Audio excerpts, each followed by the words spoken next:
All right, so thanks for coming into another video. This one's gonna be fairly short, but it's gonna be part of quite many phases or stages of the next stuff to Pearl, the C6 Corvette. So I've been on pretty much everything stock on the car, and my goal was to not do anything as an upgrade to the car, but more of replace wear items and then continue to change those or upgrade those to be more reliable for my use. So I do drive the car a fair bit on the track compared to at least so much on the street. So I've been on 300 treadwear tires, factory rims, and I've recently decided to change that. So I'll be going to a much wider and much grippier tire. And everything else in the car is factory, and while my wheel bearings feel okay now, I know that my wheel bearings are going to not start feeling great as I continue to track the vehicle. So I decided to go with the SKF tracker hub, or the heavy duty racing hub that SKF offers for the Corvette.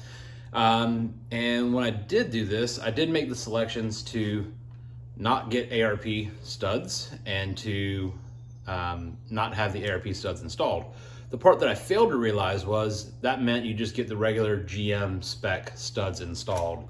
So when I ordered these off Summit to save myself a couple dollars from buying the hubs, well, I just created myself some extra work. So unfortunately, that means I've got 4 new hubs for all 4 corners just for added assurance. And I've got 4 sets of ARP studs. So what I'm gonna do today is I'm gonna go ahead and press out each of these studs on all 4 bearings or all 4 hubs. And from there, I'm going to go ahead and get the hubs ready. Got a couple new other mods on the way. After the hubs are done, they won't go on the car just because to get the hubs off the car, I'm gonna have to mess with some suspension stuff, and I've got some Delrin bushings to go in as well as some new rear ball joints. So that's a fair bit long of an intro. I am going to press these studs out. They are brand new, and hopefully I can salvage at least a couple of them. So if I do end up breaking an ARP stud somehow, I'll have a few that I can put back in. So I'm gonna press them out. I'm gonna press the ARPs in instead of doing the good old hammer method, which would work. And I'm gonna use the press to press them back in, as opposed to using the 2-nut method or just using an impact and a spacer to just draw the stud in towards the flange. So yeah, let's go ahead and get after it. All right, so showing the intended method first. I was trying to use the suspension ball joint to press, to be able to press out the studs and be able to press them back in. That didn't work. Then I tried to use some just scrap lumber to help distribute the load so I wouldn't damage the hub. That did not work either. All right, so I had to abandon the whole press plan. There's not enough space back here to actually get something to support it, and I don't have a vise or something else to help support the face of the hub in a different manner. So if you see this lug nut on top, you might maybe figure out that I'm about to do this. So I know I said I really didn't want to do this, but I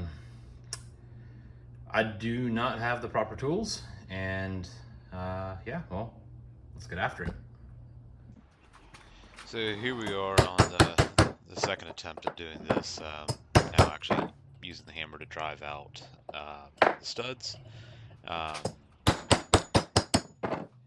I also realized that as I was recording this, time lapse would probably be a little bit better, but it wouldn't show like that there were repetitive hits required. So maybe it's right, maybe it's wrong, but yeah, I can go ahead and finish driving these out,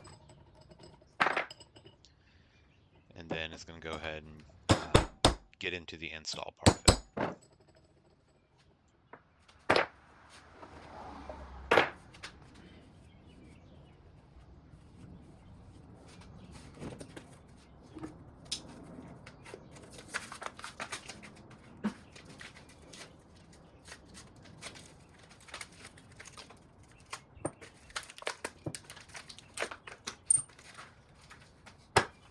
All right, so process that I'm using is, albeit not a great one, to get these studs in. So I'm going to use the stud from the bottom side.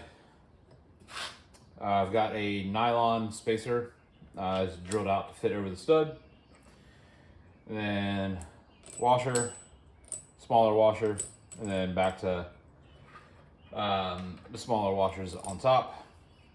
And then have a lug nut, which I'm probably gonna have to use a different lug nut eventually, since these lug nuts have gone to war, so to speak.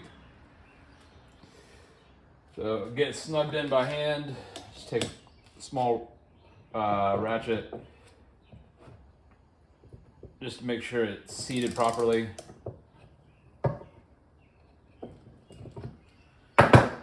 And then once it's seated,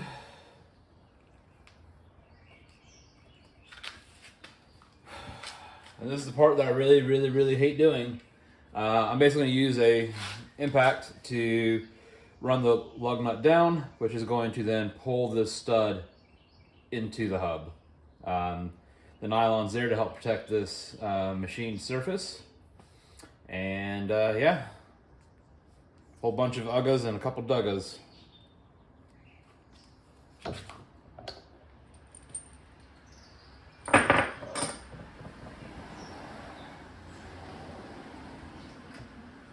Trying to protect some of the hub from the zinc coming off of this lug nut, but here we go.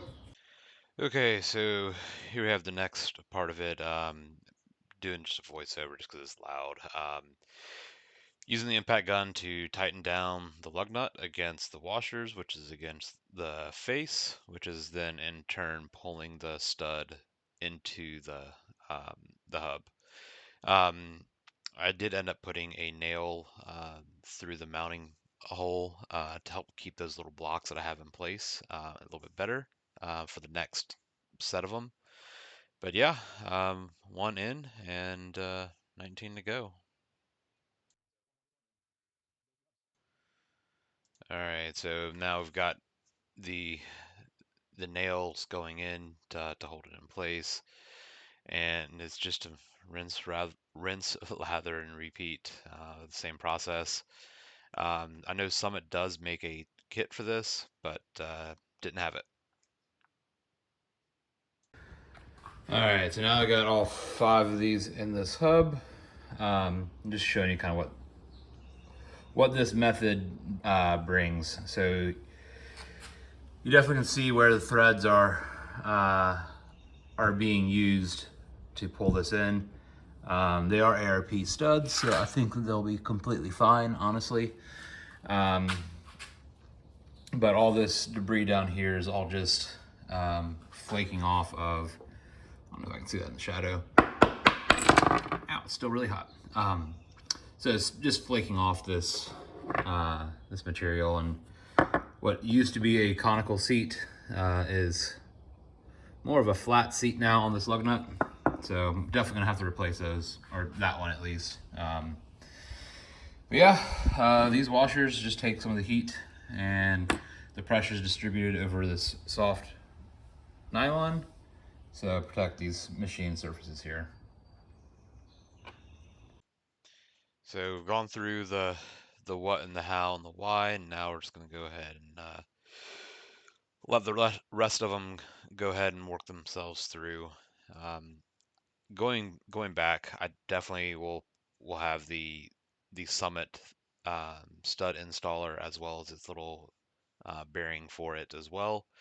And then I'll probably also pick up some anti-seize or just something to help reduce the friction and stop these washers or whatever it is from getting quite as hot as they are.